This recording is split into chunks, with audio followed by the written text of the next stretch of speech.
ఇప్పుడు ఒక వీడియో మీకు చూపిస్తాను. మన రాష్ట్రంలో ఎవరు బుర్ర తక్కువ వాళ్ళు, ఎవరు బుర్ర తక్కువ నాయకుడు, ఎవరు తెలివైన వారు, ఎవరు విజన్ ఉన్న నాయకుడు అనేది మీకు క్లారిటీ వచ్చేస్తుంది. ఈ వీడియో చూసే ముందుగా వీడియోకి ఒక లైక్ కొట్టండి. వీడియోని మీకు తెలిసిన వాళ్ళకి షేర్ చేయండి. ఎక్కువ మంది లైక్లు కొట్టడం వల్ల మన వీడియో ఎక్కువ మందికి చేరుతుంది. మన రాష్ట్రంలో బుర్ర తక్కువ నాయకుడు ఎవరు, విజన్ ఉన్న నాయకుడు ఎవరు అనేది ఈ వీడియో ద్వారా క్లియర్గా మనం తెలియజేయబోతున్నాం. ఒక్కసారి వీడియో చూసిన తర్వాత మళ్ళీ మనం విశ్లేషించుకుందాం. ఎయిర్పోర్ట్ కోసం 15,000 ఎకరాలు అక్విజిషన్ చేయడం, దానికి ఒక ల్యాండ్ పూలింగ్ అని ఒక పేరు పెట్టడం, 15,000 ఎకరాలు ఎయిర్పోర్ట్ పేరిట తీసుకోవడం ఎంతవరకు ధర్మం అని చంద్రబాబు నాయుడు గట్టిగా అడుగుతా ఉన్నాం. నేను చెన్నై ఇంటర్నేషనల్ ఎయిర్పోర్టు మనకు 4 అడుగుల దూరంలో ఉంది. 1,283 ఎకరాలు ఇంటర్నేషనల్ ఎయిర్పోర్ట్ అది చెన్నై. కొచ్చి ఇంటర్నేషనల్ ఎయిర్పోర్ట్ ఉంది కొచ్చిన్లో, అది 800 ఎకరాలు. ముంబై ఇంటర్నేషనల్ ఎయిర్పోర్ట్ ఉంది, 2,000 ఎకరాలు. ఉన్న విశాఖపట్నం ఎయిర్పోర్ట్లో మధ్యాహ్నం పూట పోతే ఈగలు తోలుకుంటున్నాం. ఆడ ఉన్నది 350 ఎకరాలు. సరే, ఆ 350 ఎకరాలకు ఇంకా చాలా భూమి ఉంది. ఆ భూమి సరిపోతుందా సరిపోదా అన్నది ఫస్ట్ అధ్యయనం చేయండి.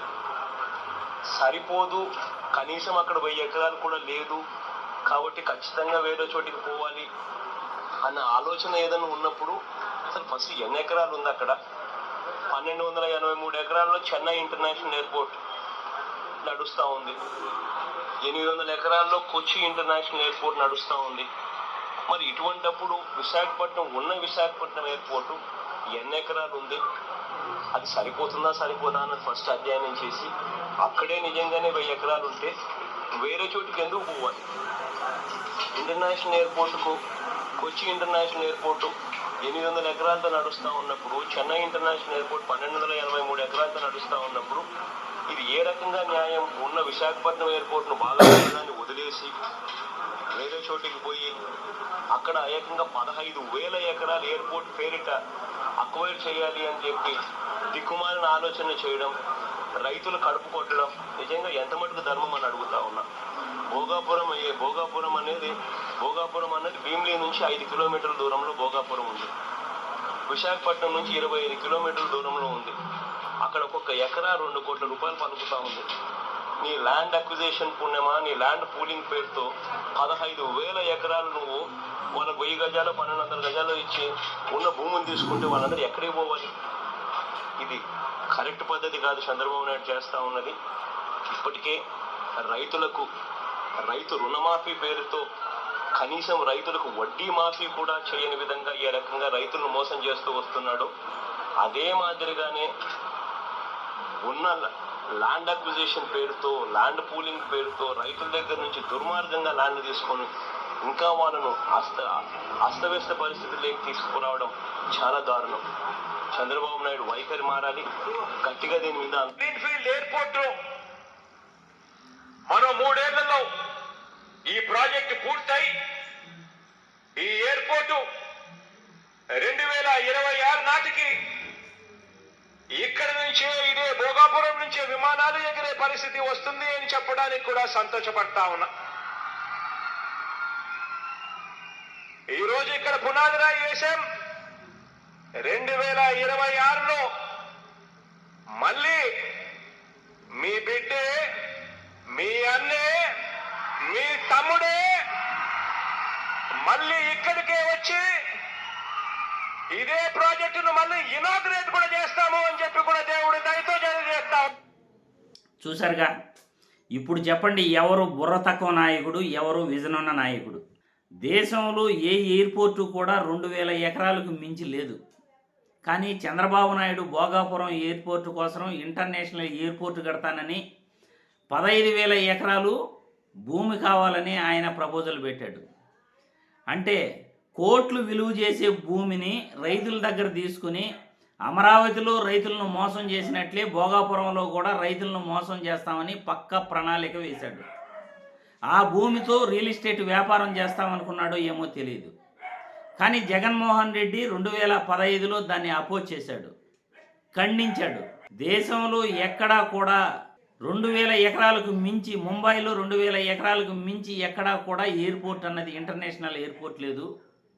ఆంధ్రప్రదేశ్లో 350 ఎకరాలు గల విశాఖపట్నం ఎయిర్పోర్టే ఈగలు తోలుకుంటా ఉంది. అలాంటిది 15,000 ఎకరాలు ఒక ఎయిర్పోర్ట్ కోసం తీసుకుని రైతులను మోసం చేస్తామనుకుంటున్నావా అని ప్రశ్నించడం వీడియోలో చూశారు. 2015లోనే జగన్మోహన్ రెడ్డి ఎంత దూరపు ఆలోచనతో, ఎంత కరెక్ట్గా ఆలోచించాడో మీరందరూ కూడా చూశారు. 2015లోని ఇంత దూరపు ఆలోచనతో జగన్మోహన్ రెడ్డి అంత తెలివిగా ఆలోచించి 15,000 ఎకరాలు ల్యాండ్ పూలింగ్ చేస్తామంటే మేము ఒప్పుకోము అని గట్టిగా చంద్రబాబు నాయుడికి ఆ రోజు చెప్పడం జరిగింది. అదే 2023లో భోగాపురం ఎయిర్పోర్ట్ కోసం ఆయన 2,200 ఎకరాలు ల్యాండ్ పూలింగ్ ద్వారా సేకరించి బ్రహ్మాండమైన ఎయిర్పోర్ట్ను 2026కు రెడీ చేస్తాము అని మాట ఇచ్చి ఆ ఎయిర్పోర్ట్ను దాదాపు కంప్లీట్ చేయటం జరిగింది. అది జగన్మోహన్ రెడ్డికి ఉన్న విజను, జగన్మోహన్ రెడ్డికి ఉన్న నిబద్ధత. ల్యాండ్ పూలింగ్ పేరుతో అంతర్జాతీయ విమానాశ్రయాలు కడతాను, రాజధాని కడతాను అని లక్షల ఎకరాలు, వేల ఎకరాలు సేకరించి రైతులను నట్టేట ముంచే చంద్రబాబు నాయుడికి విజన్ ఉందా? మీరే చెప్పండి. ఎవరు బుర్ర తక్కువ నాయకుడు రాష్ట్రంలో? ఒక చెన్నై ఎయిర్పోర్టు చేసి 1,200 ఎకరాలు, రాష్ట్రంలో ఎక్కడ కూడా 2,000 ఎకరాలకు మించి, ముంబై ఎయిర్పోర్టు 2,000 ఎకరాలు, దానికి మించి ఎక్కడా కూడా లేదు. కానీ 15,000 ఎకరాలు కోట్ల విలువ చేసే భూమిని రైతుల దగ్గర లాక్కోవాలని చూసిన ఈ వ్యక్తి అసలు బుర్రుందా? ఈ వ్యక్తికి విజన్ ఉందా? 2015లోనే జగన్మోహన్ రెడ్డి ఎంత కరెక్ట్గా మాట్లాడాడు. ఆయనకున్న ముందు చూపు, ఆయనకున్న నిబద్ధత. ఈరోజు భోగాపురం ఎయిర్పోర్టు ప్రజలకు 2,200 ఎకరాల్లో దక్కింది అంటే అది జగన్మోహన్ రెడ్డి క్రెడిబిలిటీ, ఆయన యొక్క మంచితనం, ఆయన ప్రజలపైన ఉన్న ప్రేమ, ఆయనకున్న ముందు చూపుతో ఆ 15,000 ఎకరాలు కాదని 2,200 ఎకరాల్లో అద్భుతమైన ఇంటర్నేషనల్ ఎయిర్పోర్ట్ను నిర్మించగలిగాడు. అదే చంద్రబాబు చేతిలో అయితే ఎయిర్పోర్టు పూర్తి కాదు, ల్యాండ్ పూలింగ్ ద్వారా 1,000 ఎకరాలు, 15,000 ఎకరాలు సేకరించేసి 2 చేతులు పైకెత్తి అమరావతి రైతులను మోసం చేసినట్లు భోగాపురంలో కూడా రైతులను నట్టేట ముంచేవాడు. ఇప్పుడు మీరే చెప్పండి, రాష్ట్రంలో ఎవరు బుర్ర తక్కువ నాయకుడు, ఎవరు బుర్రున్న నాయకుడు, ఎవరు విజన్ ఉన్న నాయకుడు? మీరే కామెంట్ల రూపంలో తెలియజేయాలని వీడియో ద్వారా కోరుతున్నాను.